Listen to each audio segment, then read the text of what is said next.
My name is Dennis Bishop. I live in Moncks Corner, South Carolina. I got a degree in criminal justice and started in the insurance and financial services business. I was very successful. I was always in the top 10 in the country. I won many trips that companies offered. And probably about 8 years ago, I went through a divorce with my wife. I have 2 children by her. And I was hurting. I was what any parent would do when you lose your 2 girls. They've been with you all your life. And then all of a sudden you come home and you're by yourself in your house. And that's not a good feeling. And especially if you don't have the Lord in your life, though, you turn to other things. If you don't have the Lord in your life, you go try to fill that vacuum that only God can fill. And I tried to fill it with everything in the world. And I tried drugs, I tried alcohol, I tried promiscuous sexuality, I tried everything. I didn't want to be alone, I wanted to be with other people. I didn't care about what the Lord said. I was living by Dennis Bishop's authority and not the Lord Jesus Christ's authority. And we were at my brother's lake house. A friend of mine pulled up on a 4-wheeler. I said, let me just ride that. I've ridden them all my life. The left front tire was low on air, and I went to slide sideways to avoid a roped off driveway.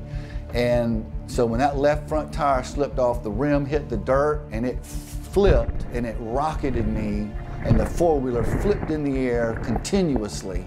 So then I hit the ground, head and shoulder first. I couldn't get up. I was trying to get up. I couldn't move. And I knew my back was broken. That's all I kept saying. My back is broken. My back is broken.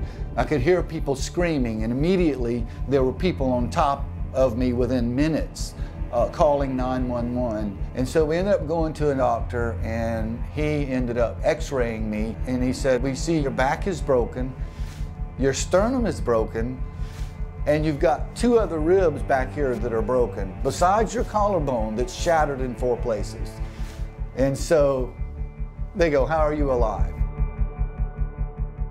I slept in a recliner. It was an older one than this, but it was an old little metal recliner, and I had more pillows stuffed up there. I had to sleep there for the first 2 weeks because I couldn't lay in a bed at all. And in so much pain that you just, when is it going to end? And I just cried continuously. A grown man, I would literally cry. And after you get over the initial shock, you start pondering, and why this, Lord? What do you want me to do? And then he would just tug. He tugged at my heart. There's no other way to say it. It was him. And he said, start reading my word, son. I get a little emotional, but that's what he told me to do. And I did that, and I started reading his word, and it just came alive. The words would just pop right off the page, and I would feel like I'm right there in the Old Testament. In the New Testament, whatever I was reading, here he was, and he was real. And I would study the Bible every day and just got my hands on everything I could read because I wanted to know. God was showing me the difference between the false prophets and the true prophets. He was showing me the difference between who's preaching the gospel and who's preaching the watered down versions. As soon as I saw somebody, I could tell whether they were real or not. And I know leading the way, and Dr. Michael Youssef is real.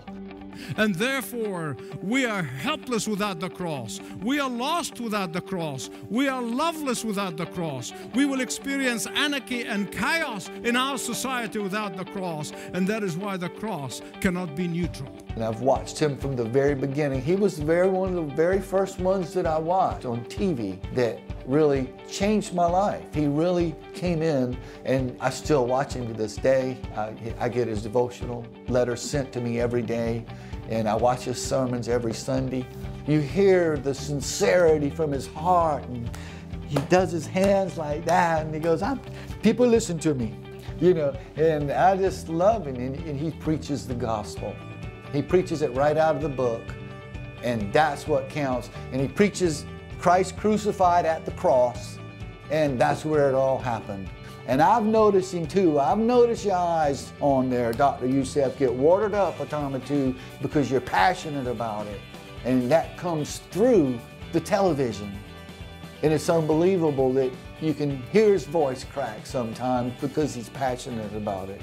One day I'm going to get there, Dr. Youssef. I'm going to tell you that. We're coming to Atlanta.